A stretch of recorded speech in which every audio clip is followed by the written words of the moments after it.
Hello, everybody. It's Robin Dillard again, and today we're here to have our live um, talk at noon. I'm publisher of BEQ Pride magazine, and it is Pride here in the U.S. Yes, it's June again, and all our time celebrating is going to be recognizing the obvious economic benefit to rainbow washing and putting our Pride logos up. We want to go a little bit deeper. Of course, we're celebrating Pride 24/7, 365 days a year. So today we actually have our guest who's an author, an independent researcher, and economist, Jens Schadendorf. He's got this great book that I've read, and I believe it was first put out in German, but it's the English version is out. And today he's here to talk to us about his book called Game Changer. And you should think about Game Changer spelled with a Y in the middle. So it's GA, like YMCA, ME, Changer. And we're lucky enough to have a talk with him today. A few questions, get to know him, and get to understand how he sees that the LGBT community and their allies they're actually changing the global economy. So, without further ado, let's have Jens join us now. Hello, Hello, Jens. hello from Germany.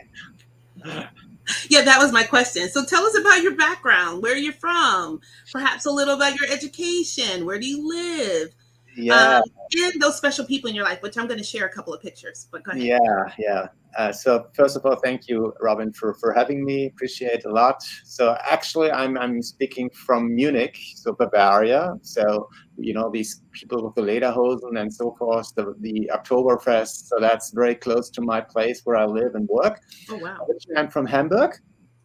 So I'm German, but I've been living for many years, about 9 years or so in a foreign country, Southeast Asia. And I've been studying in Switzerland, so in a French-German university in Fribourg. So as you were saying, economics and economic and social sciences, that's my background. But Mm-hmm. also that's also explains my passion for books. You may see in my background, so that's not fake, that's real.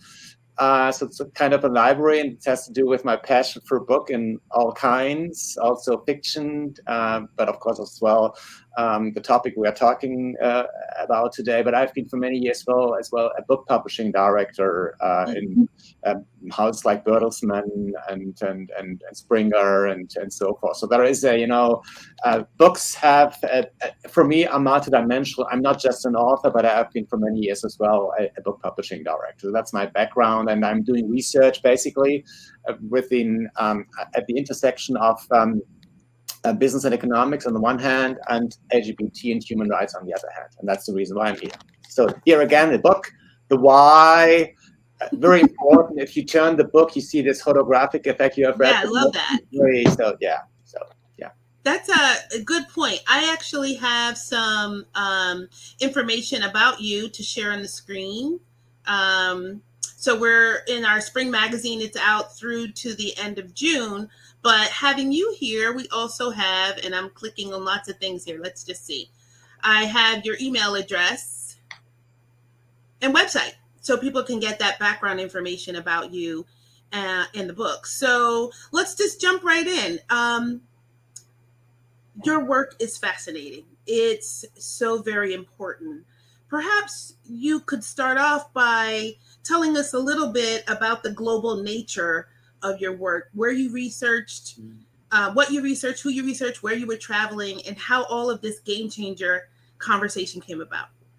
Yeah, so thank you for asking that, because of course books are not only telling a story, they also have a story. Mm. So my story of this book is that I've some 8 years ago I've been writing a book already about that topic, but only with the focus on Germany.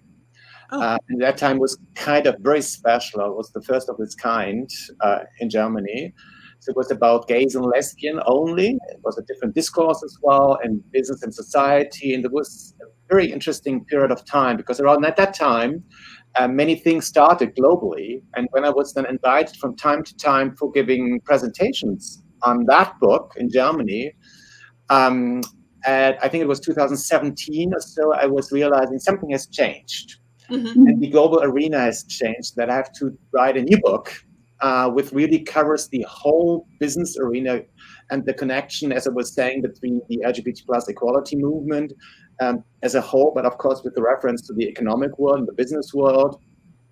Uh, and I started researching, and I was then very quickly finding a publisher. And as you were saying, there was first a German book out. But in fact, I was writing two books. So one was the German book, which was coming out. You may know that is the world's largest book fair is in Frankfurt in Germany. So it was the German edition 2019, just a couple of months before the first lockdown. But I always had the intention to write the English version as a completely as the real book, because of course, if you're writing for the English-speaking audience, the level of understanding and so is higher. So I was completely rewriting this, and I was researching basically on 5 continents and traveling on 4. So I've been as well in Johannesburg, so in South Africa. I've been in Hong Kong. I've been in Rome, Paris, Moscow, which of course not is possible anymore, but at that time it was possible. And Warsaw and Berlin, so many places, Manchester, so all the cities in Vienna, so Eastern Europe, Western Europe, Asia, but also of course in New York twice, and also in Seattle, where I visited the big Out and Eco conference at that time. So quite a big thing. I even was in New York for giving a first presentation 2018 in a very early stage at Allianz Global Investors in New York, in Manhattan, for first results, very early, just to test my first results, just to work in progress.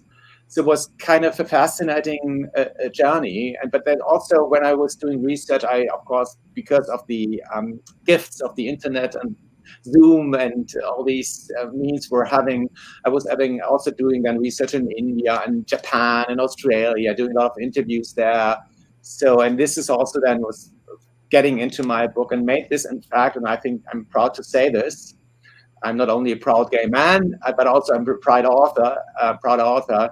That's the first book of its kind globally. So yes, the first of a kind. That's what's so amazing. What I'm wondering though, with all of this global experience, the differences in culture that impact it, how some countries are more embracing or inviting or LGBT friendly, as in and less, but the companies, some of the companies and organizations you were involved with, they're having to have different approaches in different jurisdictions. They have to kind of modulate based on culture, religion, whatever. Give us a little bit of a feel. What are the primary drivers overall, and then the nuances, if you can, in some of the places? Okay, yeah, that's of course a broad topic, but let me perhaps say 2 or 3 things. One is, of course, you're absolutely right. It really depends. When you're looking at the US, that's different than you're looking at Germany or in Poland or in, let's say, Hong Kong. Of course, major differences. Mm-hmm. Overall, of course, you can say that the key drivers of this development we are seeing now have started to really unfold, interestingly, at the time when I was writing my first book, so the only German books in 2013-14. So when I started my research for this book, so for the Game Changer book, I realized that there was some kind of a turning point in 2013-14. And you can really see this when you go and look at the organizations we are having now, like developing as an ecosystem, Mm-hmm. in the US, in the UK, in France, in Germany, in Eastern Europe, in Spain, in Italy, and so forth. Most of them have started their activities around that time, or a bit later, or a bit earlier. So it was interesting during the Obama administration that there was a sort of increased activities by companies, not just in their own offices, but also sort of cooperating in organizations like, for instance, the Proud and Work Foundation in Germany was founded in 2013, or the Workplace Pride Foundation in the Netherlands. Or if you look at Ready in Spain, or if you see L'Autre Cercle in France. Of course, in the US, like Out and Equal or the Human Rights Campaign with this Corporate Equality Index, they are a bit older because the US is a leader in that field. Mm-hmm. But of course, there was an impact as well to the rest of the world. So the LGBT equality movement in the business world was kind of going global in that particular moment of time, and we're seeing this still today. That's one thing. The second thing, to address the second nuance of your question, of course, it really makes difference when you are active with your or you're working on increased LGBT equality in an office which is based in New York, or in an office which is based in Tennessee. Right. And you know what I'm talking about. Yes. So you're the expert, but of course I know as well. And of course it makes a difference when you are addressing this in Germany, because Germany has a very conservative culture in some way, and in some way it's very progressive. So it's very a different melange. Of course, it's even different than in Poland. And also, what I realized when I was, for instance, in South Africa, usually you would say, well, so people tend to forget Africa. But there is activity. For instance, South Africa, there is activity. There has been in 2018, again, at that time frame, the first benchmark study comparing the LGBT friendliness of companies in South Africa. So, of course, there you have as well to address the topic in the offices differently than you have to address it in New York office or in London office or in Paris office. I think that's very important. And basically, there you can differentiate between two different models. Mm-hmm. And it depends as well. So as an option, as for a company, how to approach the topic of LGBT equality internally and with respect to the communities and societies the company is operating in. One is the sort of when in Rome model, which is that you, although as a company, for instance, as a US company, you are promising that you are the same company everywhere, even in Saudi Arabia. Right. Of course, and we know what the situation in Saudi Arabia is. Right. You're matching to the standard which you are having in the US or in the UK or in Germany, for instance, Right. or in Zurich. So of course, there's a question of credibility, which of course which has to do with the legal situation in these companies, in these countries, of course, because it may be against the law. But Right. sometimes there are sort of nevertheless possibilities. Give me a very practical example. So I was invited as well to go to Moscow just before the lockdown. Okay. I was invited by a major law company, Hogan Lovells. So they had invited me for another thing before in Germany, but then they said, you have something in Moscow coming up. What they did there, and of course now things have changed, but just to describe this as a model, how this could work, they were starting some activities in Moscow, although in Russia there's the so-called propaganda law, which sort of makes it very difficult for companies as well to even speak about LGBT plus issues. It's mainly done, this law, in order to sort of protect the youth, of course, which we, I think, must not discuss here what it's heading up. It's, of course, an ideological thing. But what they did is, in the first year, they invited somebody from the Human Rights Campaign coming to the office. Closed thing, nobody else.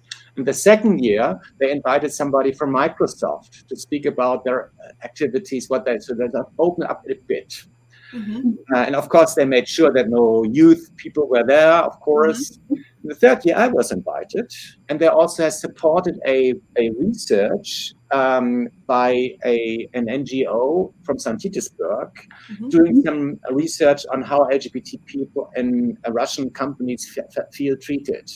Mm-hmm. And this is the second model. So you have a bit more space. You take the liberties, the freedoms you're having, you're sensing, which is there, and set up, use protected spaces. For instance, we're using a consulate and do the things there in order to start talking and at least to do something. And the third model, of course, is the advocate model, which is very common, of course, in countries like the US, from Germany and France, where it's not dangerous legally. It's allowed to be LGBT and so forth. So, and it really depends. For a company, you have different options within these models. And of course, the more courageous you are, of course, the more you're testing the limits, you're having to really push things in your company, but also in the societies you're operating in. So, I mean, that really begs the question, and we hadn't really kind of talked about this before, but what is the game changing the events and the forces around it, or are there the people as well? Well, so the word game changer, of course, has a certain twist. And if we are talking about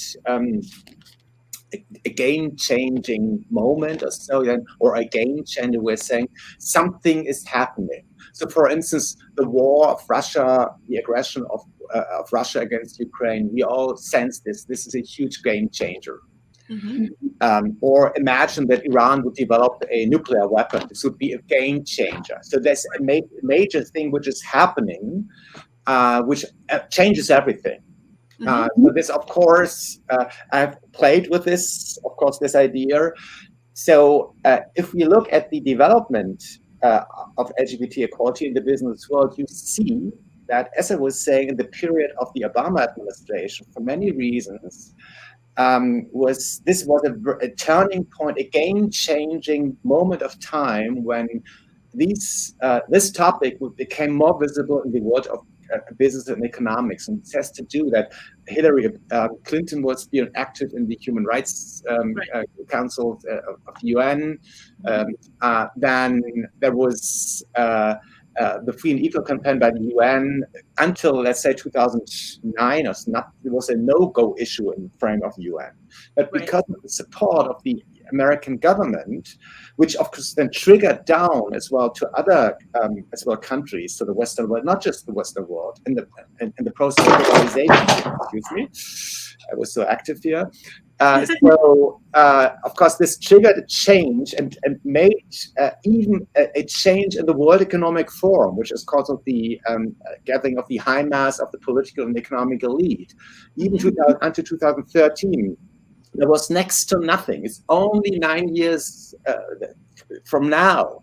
There was nothing. There was a kind of a taboo. And imagine there was as well Russia and China and Saudi Arabia and Nigeria. So a very hostile environment for these topics. And then two people, so two billionaires, two American billionaires from New York, Paul Singer and Danny Look, took the initiative and said, we are making an off-site event in Davos. So they pay a lot of money to be present there anyway.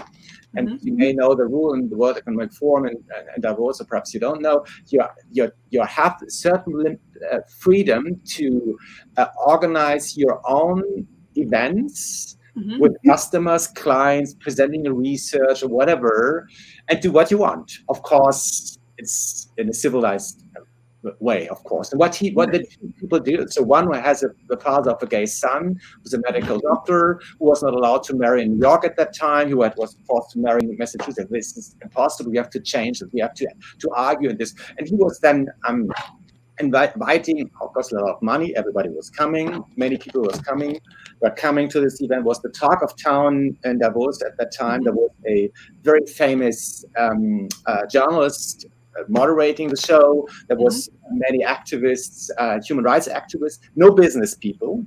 Of course, there were business people because it was hosted in the event in the rooms of Microsoft. But the topic was human rights driven. Interestingly, that's the interesting thing. And then, out of the sudden, next year there was the first small event on LGBT topic. Third or fourth day, somewhere on page 10 of the 100 of the program. Beth Group was there present, representing this topic. And the year after, Joe Biden, at that time vice president, was speaking up in a small group with the CEOs and other business people and saying, when you speak up, you change conversation, meaning that if the business leaders speaking up, going to politicians in Kenya or in the Philippines or wherever, they are so influential. They're so influential that they can really make a change if they put pressure, because it's an economic argument presenting economic finance in favor of LGBT plus people. Inclusion. Yeah. This, of course, then changed. So game changing, that was I was mentioning, so a game changing development. I'm Mm-hmm. mentioning people, and Mm-hmm. I was mentioning institutions. So I think it's a Yes. melange of all these elements. I think it's not just one thing. No, I think that was the most exciting part about reading the book, especially the beginning, was for me to have this global historical like reference, putting things that I saw happening. Obviously, I'm old enough to have been around when these are, but in context and kind of like dominoes happening, falling in place. And then the other thing that you bring up is this maturity that happened once that turned on. So the game changers, forces, people, institutions all coming together, and then this right mix of people and opportunity, and then the maturity. We started with one little conversation that's just about human rights. We're not talking about business, although we're all here for business. But and then this process of it personal. And I think that for leaders in DE and I and belonging, people that feel like this whole movement of LGBT equality is hitting them from the left or whatever, it's really important to go back and sort of look at these movements that happened over the last decade and a half. And that's very well documented in your first of a kind book. And then you And, keep speaking. mm, Oh, I'm sorry. Go ahead. what I wanted to say is the one thing is the history, but of course we are speaking of today, and the book is also, of course, stretching to the very day of today. Yes. And so what is part of the development, which is very visible. So it's not just something which describes the events of the past, perhaps 10 years. No, that's just that first section, which was like grounding, But, very but grounding. it's very, so in this sort of people-focused world we are living in, Yes. actually, I think it's very important to mention that also in that particular time, so again, starting 2013 for the first time, you saw, so there was a British company which was setting up role model lists. So now we are talking about role models. Remember, 15 years ago or 10 years, nobody was talking about role models in that particular way. We are talking about this today. If you're now going into on LinkedIn as the most important business community globally, actually, but also to other places like Facebook, etc., what you're seeing there. Uh, During the whole year, whenever then these lists are published, you see a huge marketing around this, and that's not in a bad sense. So what is happening? People who are on these role model lists are marketing themselves, so they are allowed to do this, even if they belong to Siemens or to BNP Paribas or to Dow. So they are encouraged by companies to do this. Mm-hmm. They are even helped to do this, and they are marketing this not just externally but also internally. Mm-hmm. So these role model lists, which were started, so the first role model list was started in 2000, with the business context. So out executive, for instance, or Mm-hmm. out future leaders, Mm-hmm. or out allies, or Mm-hmm. out allies, the visible allies. So there is a strong tendency to develop these lists every year. People are waiting for these lists. There is sort of kind of competition now as well. Yeah. The bars to be on the list are getting higher, which of course is a very good sign.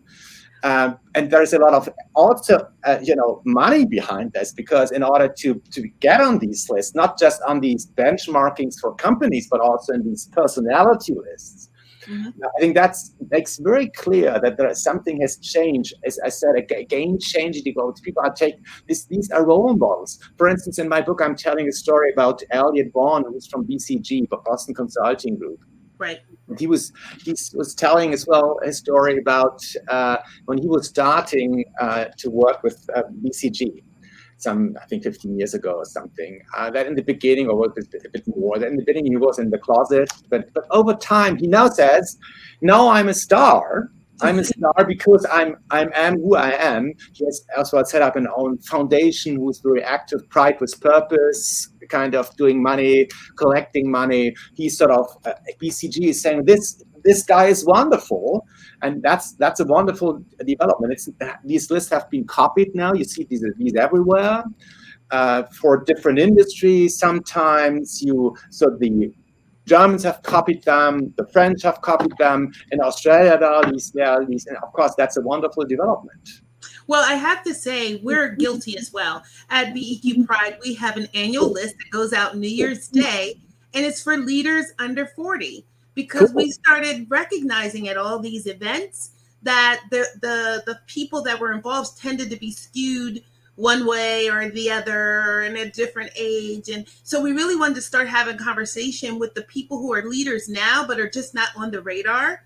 And then helping them to celebrate what they're doing. Like, keep it up. Don't get lost. Keep going. Keep going. So we have this list, and we'll be having nominations again. We've had it 6 times. It's been phenomenal. So I know what you mean, and it's a really important part of signaling. And I think that's what your work has shown. So the first part is historical, but then there's actual examples of game changers. And then I want to just zero in on, as we get closer to our time together ending, this idea of the economic value. Can you give us some way of sort of thinking about the true economic value besides the marketability, besides the ability to rainbow wash and say, okay, buy our jeans or cars or whatever? What's the So economic value? first of all, I think that's good that we are talking about rainbow washing or pink washing, how it's called, for instance, here in Europe. So it's a good thing, because if people or companies or organizations think they should pretend to be LGBT friendly, I think we have done quite a lot.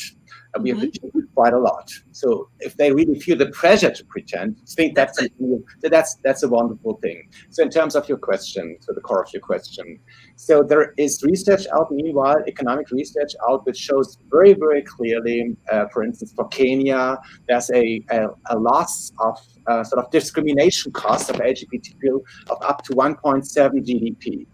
There's a similar study out for India, also about the same. There are studies out on the Caribbean. There are studies out on Poland and Hungary, going in the same direction, even partly higher. So this is only the beginning, but there is models out, basically, who's very has been very active in this field. Is an American economist, Lee Gatchett. She's a lesbian, and she's very strong in that field, has been a leader, and she has done the first study on that on India, 2014, for the World Bank. So she's really a role model, if you want, in the world of science. So this is quite well documented in terms of the business value. So that's all the economic value. I'll perhaps actually add what exactly is the source of the loss of GDP. So one is, of course, you have not used human capital. Yes.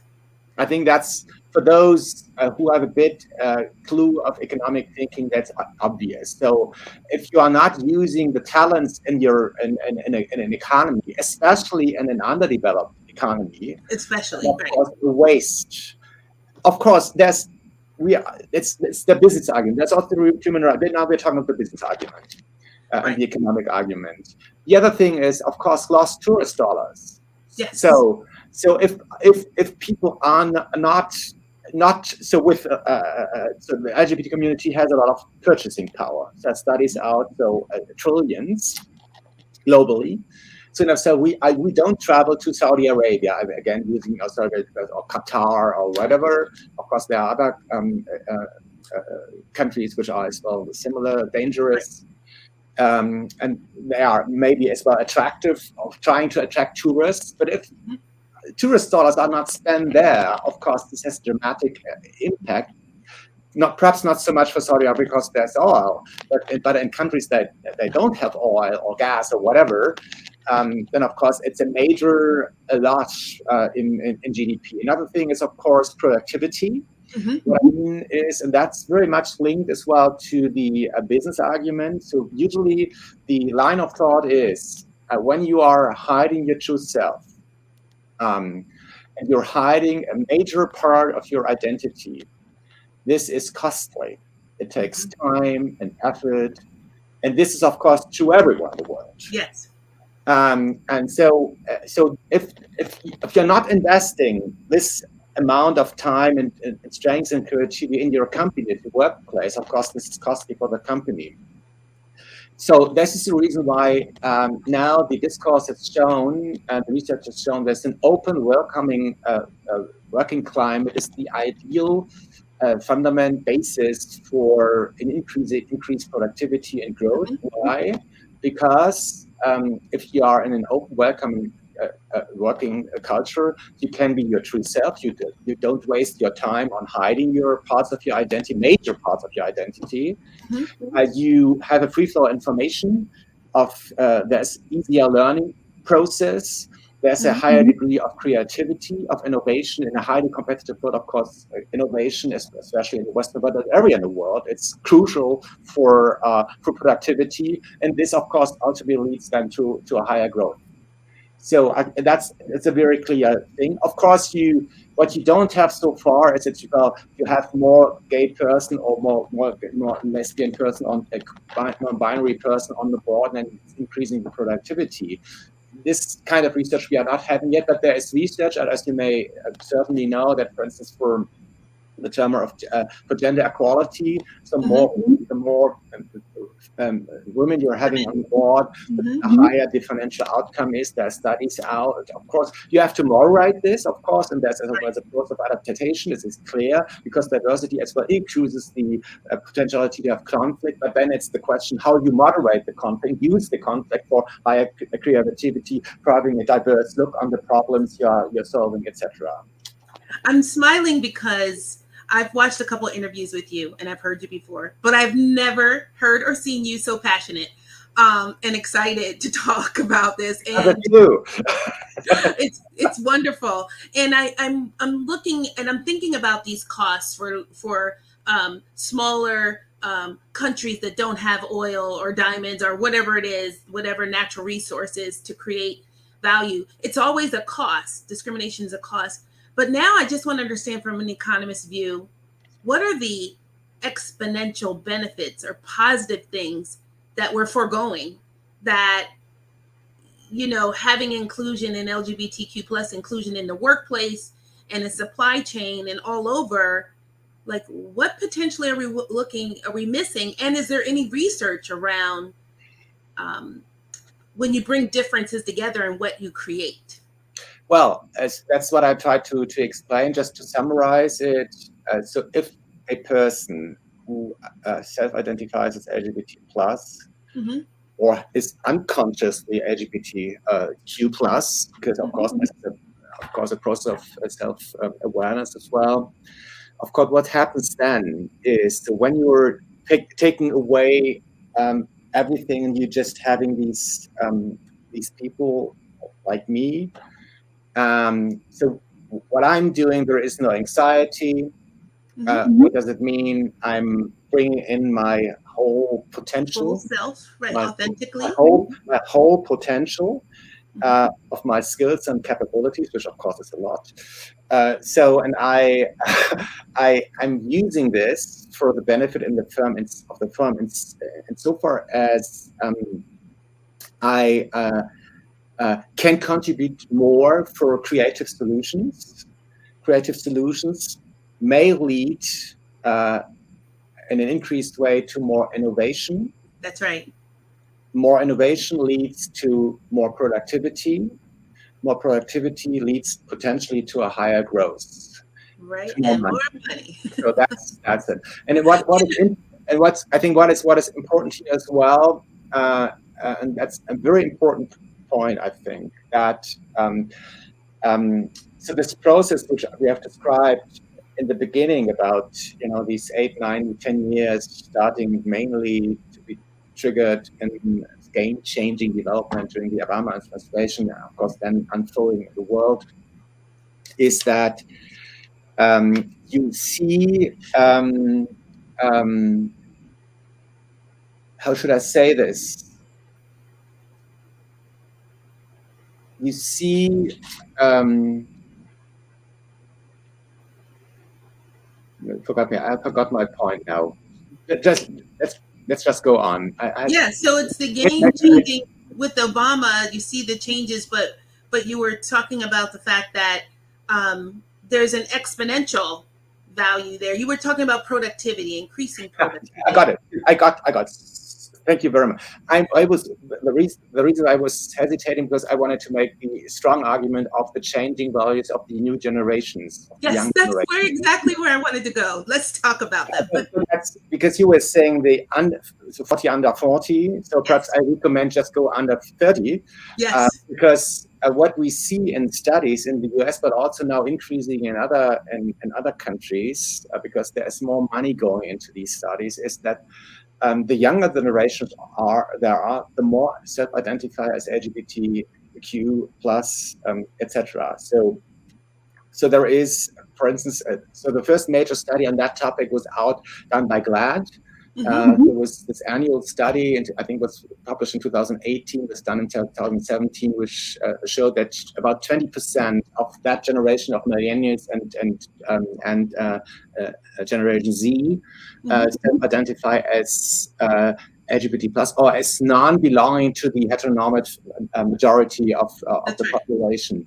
And you could see that when you go back in the generations, so Generation X and the boomers Yes, and then the older ones, that even less, so that it's decreasing. And you see now the younger the people are, because there's after Generation Z, there are more generations to come. And that's of right. course, it has a lot to do with, of course, social media and hmm information is available. So, this is the generations which are under the important one on the talent side, on the customer side, but even on the investor side. We haven't talked about the investors because Oh, there's money. absolutely. So that's important. You see which industries are very active in the terms of pushing forward LGBT plus equality. This is the financial industry, this hmm is the law Oh, industry, yep. this is the tech industry. So these are very so that's the media tech industry. And this is the industry which are very attractive as well for the younger ones. There are the highest margins, the highest profits, the best prognosis for the future. And of course, there is a war of talents about the young. And if the younger say, well, my company is not taking care about questions of equality and justice and all these things, then I'm not joining the company. If I can't be myself in these That's companies, right. I'm not, or I'm leaving. Or I'm So, not going to buy that product. I have a choice here, and I'm going to pick absolutely. a different pasta. And people and also this particular generation or generations, you can say, of course, has become very critical. And so these sort of value clusters, I was saying, like putting a lot of attention on questions: is this company diverse enough? Is it really inclusive enough? Does it create an experience of belonging? Um, are they is this a just company? Are they not just looking for money, but also for the other factors? Are they taking care about the vulnerables? Right. So, and I think especially the well-educated, that generation they are very sensitive to these things, and that's, I think, a very much an impact as well, uh, uh, sort of a long-term consequence of the financial crisis 2008 and 9, hmm because there was a rising skepticism about the capitalism which was practiced, Yeah, because there was a growing sensitivity that you can lose everything in a very short time, and that there was absolutely. something wrong with the system, and that people would sort of, you have to change the system to make it better, not to abolish or get rid of it, but to make it better. And of Right. course, then to focus at the human side. So we are all humans and making business, but we are humans. I think Yes. that's a major lesson. I think which sort of has grown into the discourse strongly during the let's say 10, 12 years, and of course then is mirrored in this LGBT plus equality movement in the business world. Yeah, and it sounds like food for an entirely new book, a whole other way of Yeah, there thinking. are plans. Yeah, I think number one, and just to zero in on what you were saying, the importance of fully showing up and fully being authentically you, so you can bring all of your talents and skills to the workplace, to your projects. And then if everybody's doing that at the same time, if everybody's able to do that, you unleash a whole lot of other possibilities in terms of value. And I think that is one of the things that I want to be a part of, having that conversation. I think LGBTQ plus same gender loving equality is inevitable. It might be painful to get there on this journey, but it's going to happen. But the next thing is, well, what's next? How do we set up economically to be inclusive? These conversations you're having are on a global stage with world movers and game changers. But what does the average guy, girl, non binary person, ally need to be doing? How do we move forward in this time? Well, that's of course a great question. First of all, I would say, before I get back to your question, of course we have to. So we agree on that, yes, but of course we have to as well stay critical. So because we were talking about rainbow washing, Yeah. I think as I was saying, I say when I'm asked, what do you think about pink washing rainbow? I say wonderful, it's wonderful. Wonderful, right? As I was saying, that's sort of stands for the progress we have made so far in the business world, but in societies as a whole. That's one thing. The other thing is, of course, we have these benchmark studies and we have these rankings of companies like a Human Rights Campaign, the Corporate Equality Index, Stonewall, Workplace Pride, and others. Workplace Pride in the Netherlands, major study, very elaborate. And of course, we have to look at these studies here. Well, who is just pretending and who is really delivering? So, but also be tolerant. I think we shouldn't be over moralized. I think we should as well. I think in a polarized world, I think it's important as well to be understandable in the sense that you have to understand that even because if we think about ourselves, sometimes the learnings were coming the hard way. Yeah. And you have to start also a company which starts late. When it starts, of course, it has to start somewhere, perhaps by illuminating its building in rainbow colors or something. Oh, that's only rainbow. Right, it's a start. Say, well, let's just let them start and then see where this goes and help them. And don't be, jumping on them. Of course, being critical, but also being helpful and supporting. I mean, that's very important thing. The other thing is, so I think that's very important. I'm thinking a lot about that. Where is the journey going? So the one thing is, of course, we can ask ourselves how you can become a game changer in the sense of the book as an individual, as an organization, as a company, as an organization in the society, in the community you're operating in, etc. The other thing is, I think that we are in many ways again at a watershed moment, and that's in fact something I'm thinking about. And this has not only to do with the war in Ukraine, which changes the world security and market order substantially. And it has a lot of impact on strategies and supply chains and production sides and absolutely. So, but I think I see the whole LGBT plus equality movement as a whole, but also with respect to the business world, which of course is crucial at a watershed moment because it has to be thought together with another challenge we are facing, which is sustainability. I think we must develop a new narrative which combines the human rights narrative connected to LGBT plus with respect to the business world, to the discourse of sustainability. And I think that's a major thing. And I just want to remind people they heard it here first, that you actually made that statement, and I love that because it's true. It is forward thinking. But go ahead. I'm sorry. Yeah.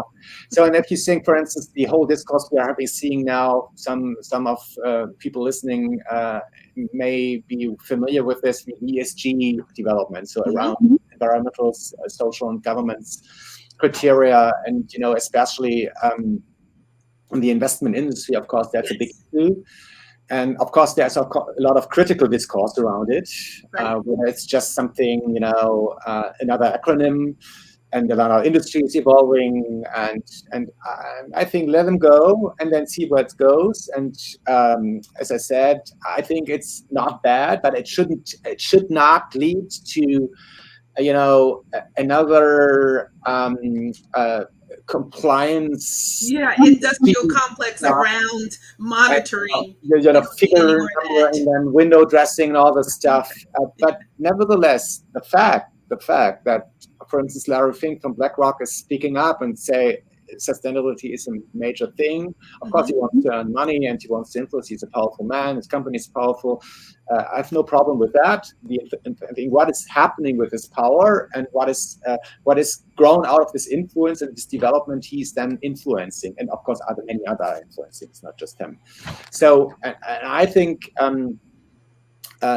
So raising awareness for the topic of sustainability, especially in these times of war and when the corona pandemic is not over yet, and an increasing, crisis across the world, with disrupting supply chains and rising prices and inflation coming up and so forth.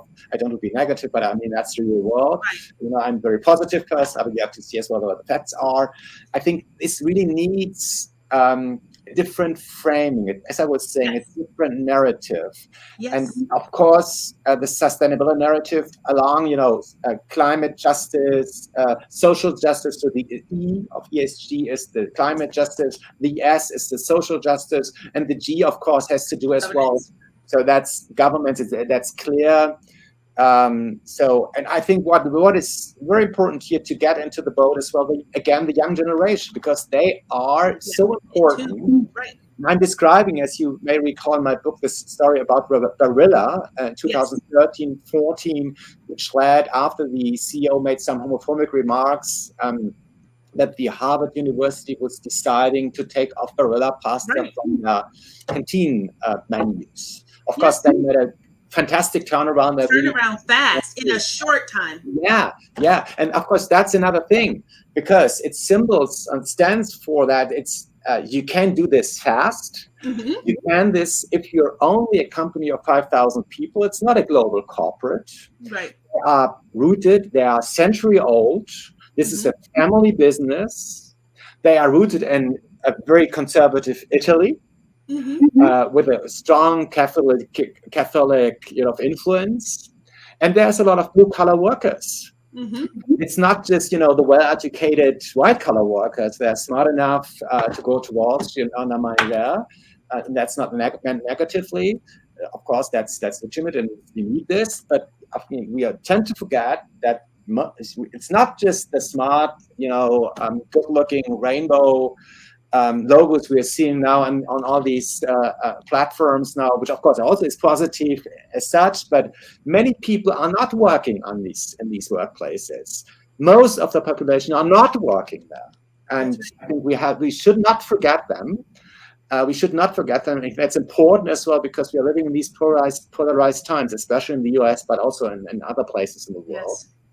And I think bringing this together, which has a very strong social element, I think it's important. I would even say it's essential for managing the crisis of capitalism we are in actually now. Well, on that note, I am full. I have so much in my head now. I hope that we can continue a dialogue, one that addresses the kinds of people that read the BEQ Pride magazine, that are part of the blue collar, if you will, or just the regular folks in companies, having a conversation about what their role is, but also helping people to have an eye to this bigger game-changing forces, institution, people that are happening. I think it's important. And I also think it's important from the community's perspective to understand their voice and their role and how it's making a difference. So with that, and I know you're not a negative person, what I forgot to mention was I'd like you to tell us a little bit about this guy. Yeah.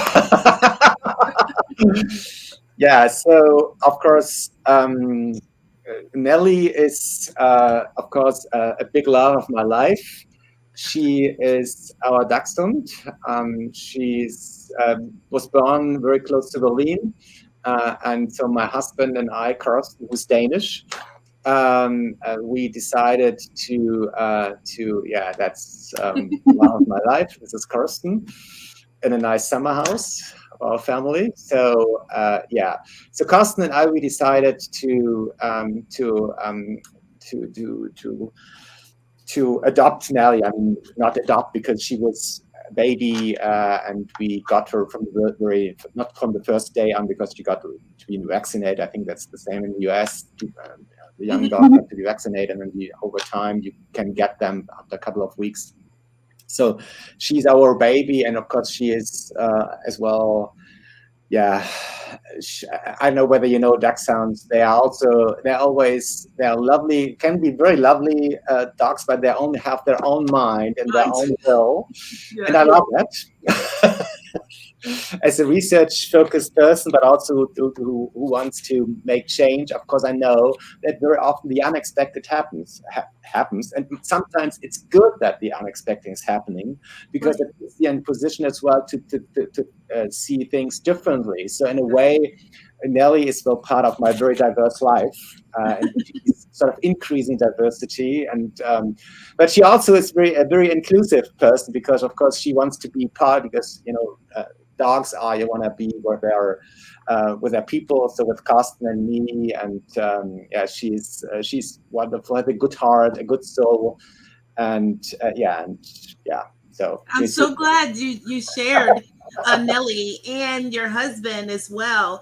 And just because we're beginning Pride here, which it really is year round, but when we invite everyone in here in the U.S. especially, what I wanted to say was I'm really thankful to have this conversation with you as a level set and a grounding moment around the economy. And the bottom line is people want to pursue their happiness, and they want to do it in a workplace where, or as a small business owner, in a place where they can fully put their attention at being creative beings. And I think that, having this conversation with you today has been really, really useful, really helpful. And I want to encourage people to take on the book. There's 4 sections. The beginning, which I said was really grounded and giving me a history, a world like history view. And then going into some of the cultural differences, I think that's so important from the different countries. And that's important. And then the idea that, there's different players doing different things. I think those are all important things to bring around, and then bringing it full circle to having this conversation with you about the things that change in the world that have implications on supply chains, on how we operate, it's like things are being thrown up in the air, and when they fall back down, it may not be in the same order. And so it behooves you as a company, as a brand, as a creator, an enterprise, to be able to be inclusive, to be ready to take advantage of the opportunities. And I think that's like one of the biggest takeaways from today and from you. So when you're ready to teach a lesson on this, please consider BEQ and our platform to share some of these ideas on the world stage with regular folks, not the Davos money crowd, but the regular folks that are keeping these companies going. So, and I saw you. I'm sorry. I thought you were saying something. I may have missed something. Yeah, I just I wanted to say, of course, as well, doing self-marketing on the book. So the book has as well been endorsed by, I think, 30 people. Oh yes, even some people from our circles. I saw Todd Sears. I saw lots of stuff about Out and Equal. I saw that you'll be speaking at different events. So Yeah, this is fully very, credible. very soon with BlackRock and DWS, and Exactly. we have been invited to McKinsey and Accenture and SAP. So the SAP CEO has endorsed, the BASF has. And CEO. they're examples of those companies not all being at the same level or place when they came about, when this happened. So, like you said, this can be an ongoing thing and a growth, natural maturity, or you can just get hit in the head and sometimes you've got to make a change or die. Like your company's going to go under because people aren't going to buy your product.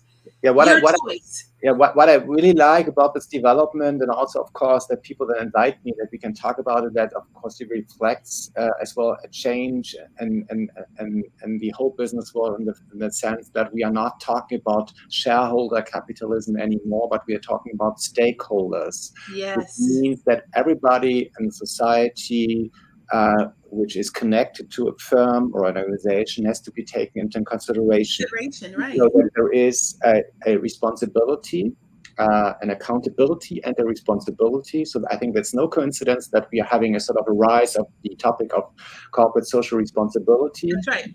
And And that intangible is something investors take into consideration when they're making Absolutely. their decisions Absolutely, more and more. absolutely, absolutely, absolutely. So, and I think that's it's a major movement. I think that's important because, as I said, so the way we are living, we want to keep the way we are living. I think we can only keep our way of living if we do change, if we allow change and we make change in the way we do as well business. And I think uh, in some way the financial crisis was a gift because it made the people rethink what's really precious in life, and especially the young generation, which of course, which is perhaps those who are now 25 or 30 or so, they have perhaps seen their parents suffering from the crisis. Mhm. They have as well undergone different discourses at university or wherever they are.